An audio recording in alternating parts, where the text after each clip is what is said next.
Assalamualaikum warahmatullahi wabarakatuh. Salam sejahtera bagi kita semua. Salam Om Swastiastu, Namo Buddhaya, salam kebajikan. Perkenalkan, saya Daniel Julianto Tarigan, SPI MSI, dosen program studi Pendidikan Kelautan dan Perikanan, UPI Kampus di Serang.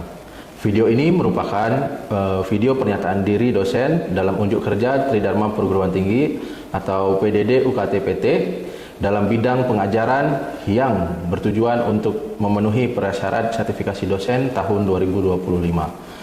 Adapun mata kuliah yang saya ajarkan terkait perikanan tangkap, diantaranya dasar-dasar penangkapan, bahan dan alat tangkap, metode penangkapan, dan daerah penangkapan ikan.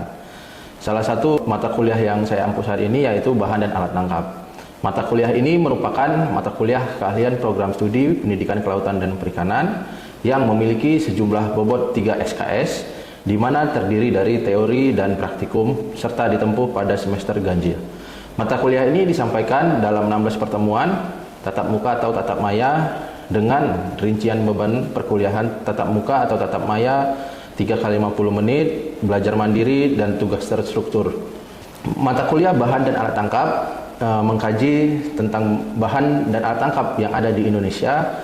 Mata kuliah ini mencakup pengertian, klasifikasi, alat penangkapan ikan, konstruksi alat penangkapan, dan bahan-bahan penangkapan ikan, serta bahan dan ataupun alat tangkap yang ramah lingkungan yang ada di Indonesia.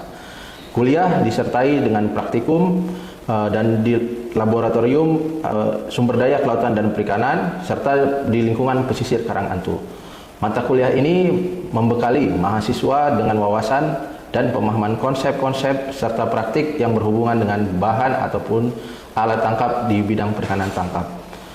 Diharapkan mahasiswa dapat menguraikan bahan yang terdapat pada alat tangkap, menjelaskan bagian-bagian alat tangkap, dan mempraktikkan secara langsung deskripsi bahan alat tangkap yang termasuk kategori ramah lingkungan. Dengan ada mata kuliah ini juga diharapkan mahasiswa memiliki kemampuan sikap, pengetahuan, keterampilan umum, dan keterampilan khusus yang terdeskripsikan dalam capaian pembelajaran lulusan ataupun capaian pembelajaran mata kuliah.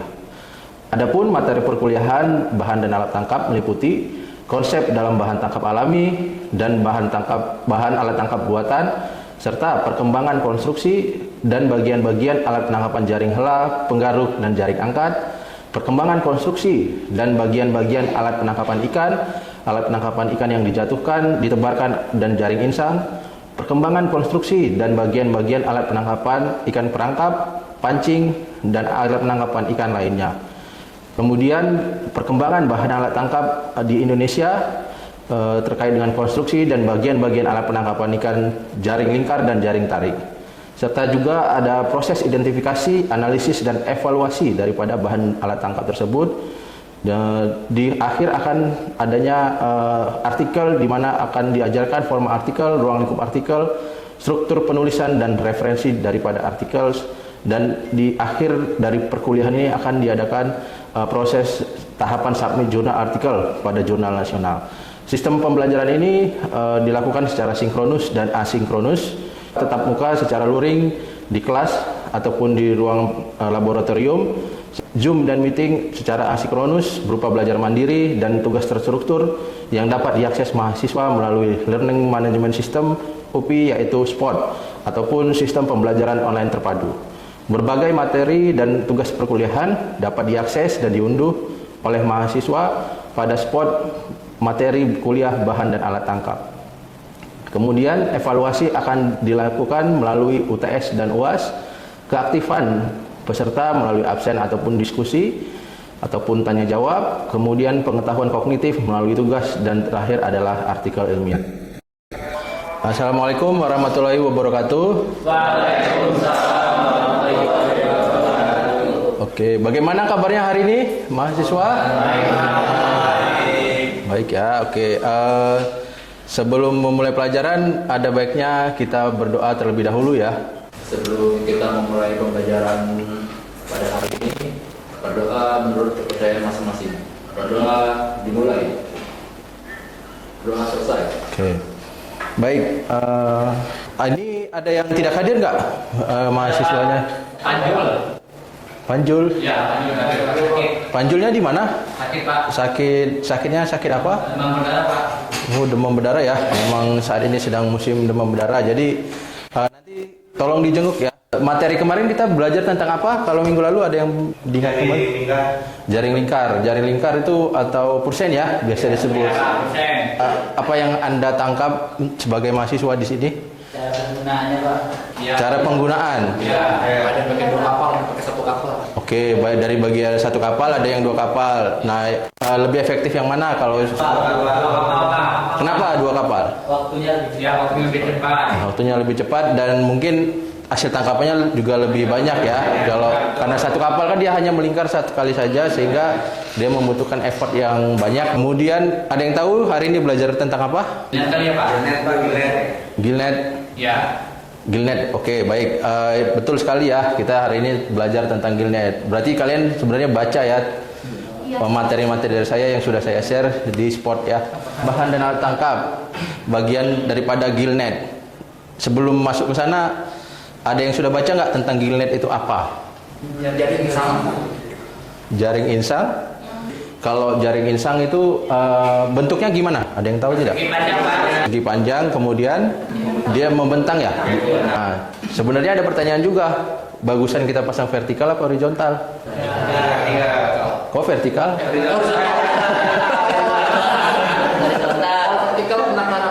Ya, kalau dia vertikal kan mungkin butuh banyak sekali ya. Nah, di jaring insang ini juga biasanya disebut ting-ting atau piece. Jadi 1 piece itu bisa berkilo-kilometer. Misalkan 1 piece disebut misalkan 20 km kah atau 15 km gitu ya.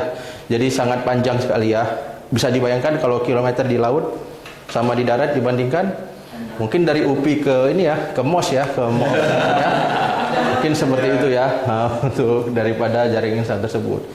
Nah, ini juga unik ya, jaring ada kemungkinan celah lolos juga kan daripada si jaring insang tersebut. Kemudian untuk ikannya, kira-kira apakah semua bisa ditangkap? Rata-rata ikan apa yang kalau jaring insang yang mungkin teman-teman sudah baca di sini? Ikan pelagis ya. Ikan pelagis besar ataupun pelagis kecil. Nah, pelagis besar apa? Ada yang masih ingat? Nah, ikan tongkol ya, cakalang. Kalau yang pelagis kecil? Ikan kembung ya. Ikan layang mungkin ya, ikan layang yang seperti kecil ya. Nah, kira-kira kenapa kita harus belajar ini? Apa kalian harus tahu belajar tentang alat tangkap sih sebenarnya? Karena kita bisa mungkin aja terjun ke lapangan untuk menggunakan ikan atau ya berarti benar tidak sesuai keadaan di lapangan sama secara mungkin teori yang ada diberikan pada perkuliahan. Kemudian mungkin secara akademisi kalian juga bisa menilai apakah alat tangkap ini ramah lingkungan atau tidak ya. Jadi sehingga nanti ke depannya ada perbaikan-perbaikan mungkin yang selama ini mungkin nelayan membuat alat tangkap itu ukuran daripada mesesnya itu kecil-kecil. Oh, sebaiknya Pak yang ukuran segini gitu ya.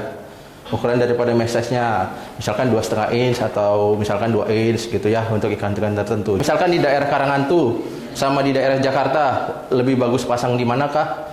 Ya. Jadi setiap kondisi oceanografi itu pasti berbeda-beda sehingga nanti kalian ketika lulus pun ya mudah-mudahan dengan adanya teori-teori seperti ini kalian bisa ya untuk menilai nanti dan jangan putus asa misalkan ketika nanti kalian udah lulus ya kalian bisa banyak menemukan hal-hal yang baru mungkin dari kecil teori ini mungkin ya yang bisa kalian kembangkan di kemudian hari gitu. Selanjutnya kita bahas tentang jenis-jenis jaring insang. Kira-kira jaring insang itu hanya di permukaan atau sampai dasar atau ada di mana bisa dipasang kalau menurut kalian? di dasaran, Pak. Atas Berarti bisa di ketiganya, jadi atas, dari kolom, pertengahan hingga nanti di dasar. Dan itu pasti hasil tangkapannya juga yang pasti berbeda-beda ya.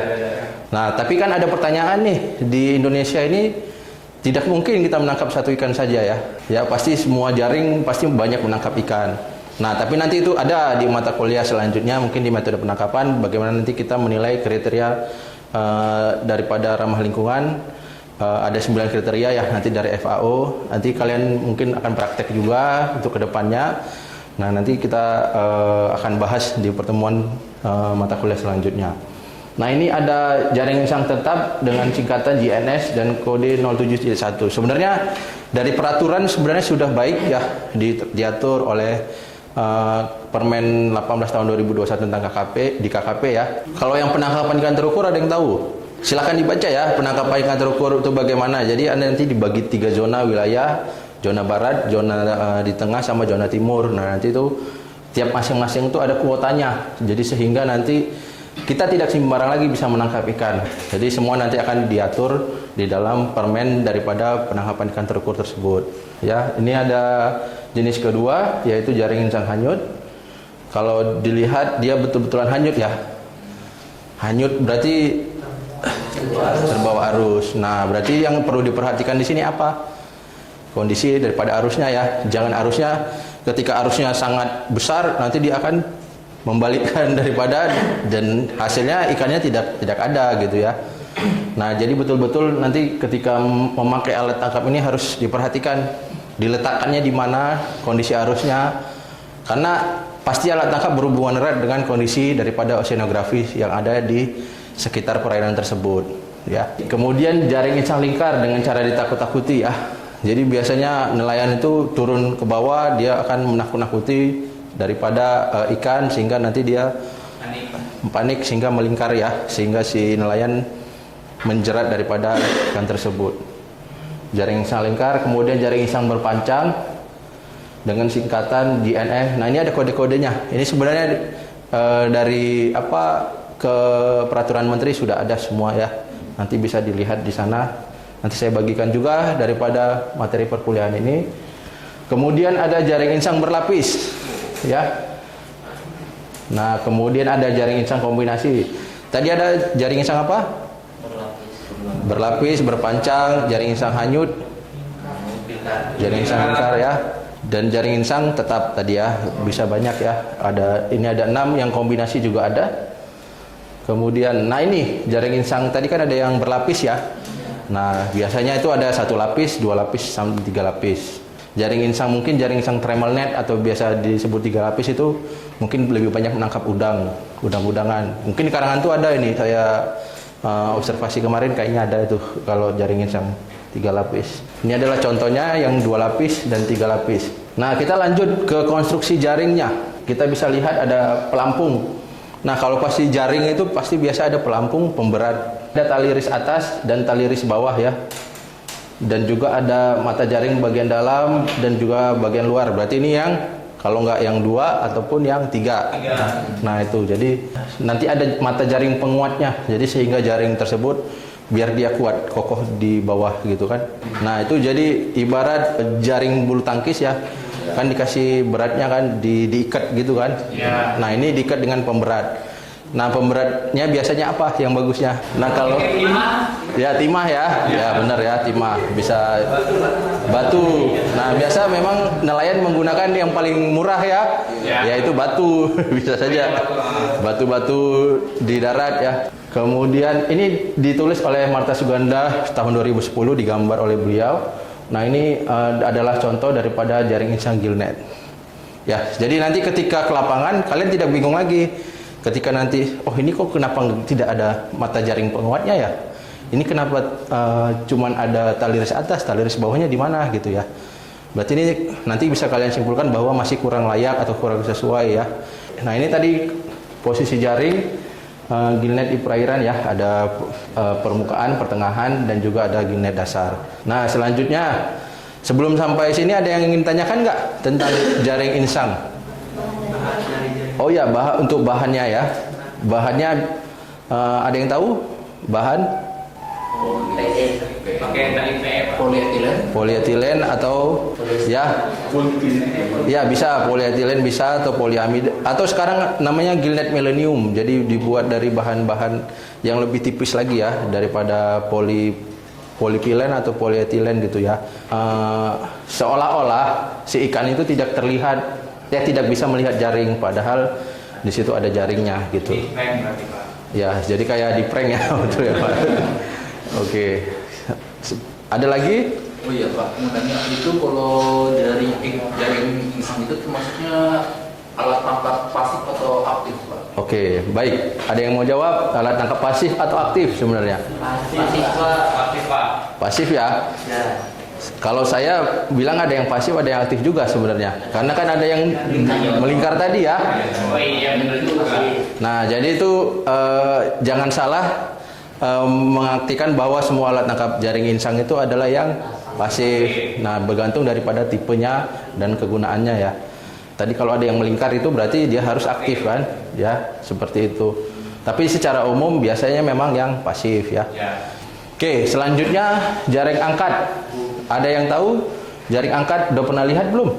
Kalau saya dari naik pesawat juga kelihatan tuh kayak mungkin jaring jaring angkat ya, kayak bagan perahu atau mungkin bagan tancap. Tapi kayaknya kebanyakan bagan tancap sih kalau di daerah Jakarta ya. Nah, ini adalah kelompok jenis jaring angkat bersifat pasif ya. Dia berupa jaring berbentuk persegi panjang dilengkapi dengan rangka yang terbuat dari bambu dan atau bahan lainnya. Nah, pengoperasiannya diturunkan ke dalam kolom, kemudian nanti dia ditarik ke atas ya. Dia memiliki pakai lampu ya. Jadi biasa dioperasikan di malam hari. Nah, kalau seperti ini biasa ditangkap ikan-ikan apa ya? Kalau Cumi-cumi Pak. cumi-cumi, ada lagi nggak? Yang sering banyak di apa itu? Yang terkenal ikan kecil banget gitu. Nah, ikan teri urap ya. Ya, jadi benar sekali ya, ini daripada ikan pelagis atau cumi-cumi ya untuk hasil tangkapannya. Jadi kalau bagan ini biasa ada rumahnya. Nah, rumahnya ini biasa diisi cuman sampai mungkin paling banyak 3 orang ya, 1 sampai 3 orang. Karena di dalamnya di situ dipakai untuk penerangan menggunakan apa tuh genset. Nah, kalian mampu nggak kalau tidur di dalam menggunakan genset dan bau gensetnya? Kalau sudah semua ya Pak. Ya. Kalau sekarang semua jadi nyaman.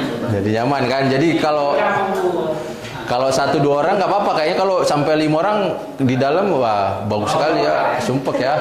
Makanya demi kesehatan. Nah, ini ada rumah bagan, pelataran bagan, penggulung, tali tarik, tali pancang, jaring bagan dan galang pengikat jaring ya. Jadi nanti ini diturunkan ketika malam, terus nanti lampunya juga diturunkan, kemudian nanti diangkat ya pelan-pelan. Nanti ikannya akan terjebak di antara jaring bagan tersebut ini ya. Nah, ini banyak sekali sekarang penelitian daripada jaring bagan. Nah, kalau kalian pengusaha juga mau nggak membangun yang seperti ini? Enggak Pak. Kenapa tidak? Modalnya lebih gede. Iya Pak. Tahannya juga sebentar ya. Beda apple to apple. Beda apple to apple ya, kayak kurang ini ya. Dari Pak. apalagi terhadap hasil tangkapan yang mungkin ya masih ya. Oke. Nah, ini tali tariknya, penggulung dan ada pelataran. Jadi ada pelataran. Kenapa harus ada pelataran? Kenapa nggak rumah aja lah? Biar bisa ke sini Pak. Ya, biar bisa dia memudahkan untuk akses daripada penarikan jaring bagan tersebut.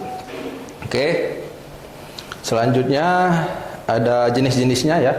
Bisa kita lihat ini adalah anco. Ya, ini jaring angkat menggunakan tangan dan tanpa menggunakan perahu. Jadi tinggal ditarik ya, kayak seperti di kali-kali ya. Iya Pak. Nah, ini ada bagan perahu. Nah, di sini ada sepertinya ya, di Karangan tuh ya, jaring bagan perahu ya. Tiba-tiba banyak Pak. Iya, lampunya banyak sekali ya. Itu sampai. Jadi kalau berjejer ini jari bagan perahu, maka akan seperti dunia malamnya di laut ya. Apalagi pasang musik-musik dangdut gitu ya. Jadi sehingga dia ini Sonorek Pak, sonorek ya. Nah, ini dilengkapi dengan berupa lampu pengumpul ikan dari bawah atau sisi kapal. Jadi dari sisi kapal dia ya, daripada si bagan. Kemudian bagan apung, kayaknya jaring angkat menggunakan alat bantu penangkap ikan berupa lampu dan dia tanpa menggunakan kapal. Jadi kalau perahu tadi menggunakan drum saja, nanti diturunkan ke bawah, nanti dinaikkan ke atas. Mirip-mirip keramba jaring apung kali ya kalau gitu. tapi ini alat tangkap. Nah, ini ada boka ami. Nah, ini saya jarang lagi ya, sudah jarang melihat di daerah Indonesia. Ini adalah pengoperasian dari salah satu kiri atau kanan kapal jaring untuk menangkap cumi-cumi dan ikan pelagis. Nah, kalau ini ada pertanyaan, kalau ini termasuk ramah lingkungan apa tidak? Karena ditancap di dasar. Kurang baik. Karena merusak ekosistem, Pak. Tergantung tempatnya ya. Iya, soalnya kan dasar laut kan tidak semua ada terumbu karang, jadi mungkin dia itu nempelnya di bagian Yang berpasir, Pak, yang berlumpur. Ya, jadi benar sekali ya kata Masnya tadi, tidak tergantung tempatnya ya. Ya. Jadi tidak mungkin kan di daerah terumbu karang kita tancap ya untuk hal-hal seperti ini. Tapi semua perlu dievaluasi apakah memang benar di praktek lapangan seperti itu ya. Secara teori ya tidak, secara teori mungkin tidak karena hasil tangkapannya juga yang bagus-bagus biasanya kan. Tapi kalau secara praktek mungkin ada yang berbeda lah, tapi tidak banyak seperti itu ya. Nah, ini adalah semua ikan bisa dilakukan penangkapan ikan-ikan pelagis kecil ya di perairan laut dan semua ikan di perairan tanpa menggunakan kapal. Jadi uniknya ini dia menetap saja. Jadi kapalnya yang datang ya. Kalau biasa kan kapalnya yang kesana kemari untuk mencari ikan, kalau ini dia menetap jadi kapal yang datang gitu. Tapi nggak enaknya bagi nelayan ya mereka tinggal di laut. Bosan, Pak. Ya, dari mulai subuh itu berangkat atau sore lah ya, sore jam 5 berangkat sampai jam 5 subuh gitu. Ada yang mau nggak? Di laut gak ada nyamuk. Nah, sampai di sini ada ini nggak? Ada pertanyaan nggak? Kalau nggak ada pertanyaan, mungkin kita buat diskusi ya, dua kelompok. Yang di sini jaring insang, yang di sini adalah bagan. Ya. Nah, dari jenis-jenis alat tangkap tadi, kira-kira menurut teman-teman yang ramah lingkungan itu yang mana? Ya, dari semua jenis tadi ya. Yang paling, misalkan dari bagan yang paling menurut Anda dari kelompok bagan, yang mana nih yang ramah lingkungan? Dari kelompok sini, yang mana? Ya. Sama beserta alasannya ya, kenapa jaring insang tersebut yang paling ramah lingkungan menurut Anda? Nah, kalau ini juga yang paling ramah lingkungan ya, harus sertakan alasannya kenapa gitu. Kira-kira kenapa? Kelompok ini sudah? Sudah, Pak. Sudah ya. Alasannya sudah disertakan juga ya? Sudah, Pak. Sudah. Oke. belum ditulis dulu, Pak. Ditulis dulu atau dianalisis ya, kenapa kira-kira gimana? Sudah ada gambaran? Lagi diskusi ya, Pak. Oh, lagi diskusi ya. Oke, baik. Oke. Ya, sudah ya, waktunya sudah habis ya. Ya, Pak. Oke, disampaikan kepada teman-teman kelompok bagan. Oke, jadi kan tadi di jaring insang atau gillnet itu kan ada 3, ada yang dipasangkan yang di atas, ada yang di kolom, sama ada yang di bawah atau di dasar. Ya. Nah, kalau menurut kelompok kami lebih ramah lingkungan yang di kolom. Nah, karena pemasangan di kolom itu tidak merusak gitu bagian dasar laut seperti terumbu karang maupun Ya. tidak membuat si dasarnya itu ada sedimentasi lah, Ya. sedimentasi lumpurnya. Oke. Terus juga kalau misalnya di kolom itu tidak bisa menangkap ikan-ikan yang emang dilindungi gitu Pak. Kan kadang di daerah bawah itu kayak misalnya ada lumba-lumba atau ada hiu yang kecil kayak gitu, takutnya kan ikut tangkap juga gitu. Makanya di daerah kolom. Sedangkan kalau yang kolom ya paling kita cuma yang ikan-ikan pelagisnya aja, atau yang terakhir itu lebih mudah dan dikelola atau dipantau, karena di kolom itu lebih mudah diangkat Pak, dan mudah diperiksa juga untuk ke bawahnya sama si nelayannya. Oke. Oke, baik. Tepuk tangan ya untuk kelompok. Benar ya, benar sekali yang disebutkan di kolom daripada jaring insang gillnet. Jadi dari sisi tangkapan tadi ya disebutkan, dan juga dari sisi tidak merusak lingkungan karena sedimentasi ya. Kalau di dasar kan bisa saja menyebabkan itu adanya adukan ya ketika nanti kalau di atas, nah di atas kan ada juga hewan-hewan yang dilindungi. Bisa juga nelayan terganggu ataupun jalur apa ya? Saya bilang jalur kapal-kapal niaga ya. Nah, itu biasa menyangkut ya jalur migrasi. Itu bisa kayak penyu dan lain segala macam ya. Sehingga itu bisa mengganggu ya sebenarnya daripada itu. Cuman memang masih banyaknya ya di Indonesia terkait dengan yang di atas itu ya, di atas sama di bawah. Di permukaan jarang, di kolom jarang kan ditemukan karena biasanya kalau di kolom itu suka kelilit. Jadi pemahaman tentang arus di Indonesia mungkin si nelayan masih ini ya, masih kurang, masih minim. Oke, ada pertanyaan nggak untuk kelompok sebelah? Kelompok jaring insang? Cukup ya? Oke, baik, selanjutnya mari kita dengar penjelasan dari kelompok Bagan. Silakan Mas. Ya, untuk penangkap alat tangkap yang paling ramah lingkungan itu di bagian tancap itu adalah bagian tancap jenis anco. Nah, di jenis anco ini bagian tancapnya itu mungkin tidak terlalu banyak hasil tangkapannya, namun cukup selektif dan ramah lingkungan juga untuk lingkungan. Contohnya misalkan bagian tancap jenis anco itu kan dia berdirinya atau bangunnya itu kan di daerah dasar-dasar, bukan di bagian pesisir, pesisir laut gitu, entah mau di pesisir laut atau di bagian muara, tapi kan dia tidak bisa kayak misalkan juga terlalu jauh juga gitu, misalkan ke daerah yang terumbu karangnya terlalu banyak gitu. Nah, terus jenis tangkapannya juga cenderung selektif sih, misalkan kayak ikan kembung, ikan teri, ikan-ikan yang ada di pelagis sih. Ya, untuk kelebihannya seperti itu. Nah, untuk kelebihan lainnya, misalkan kayak bagian tancap sendiri itu dia tidak kayak jenis anco itu, dia tidak mengganggu jalur migrasi mamalia gitu. Misalkan kayak jalur migrasinya paus, jalur migrasinya lumba-lumba, jalur migrasinya penyu. Nah, dia tuh tidak terlalu mengganggu gitu untuk bagian-bagian itu sih. Mungkin cukup sekian argumen dari saya, Pak. Ya, terima kasih. Tepuk tangan ya.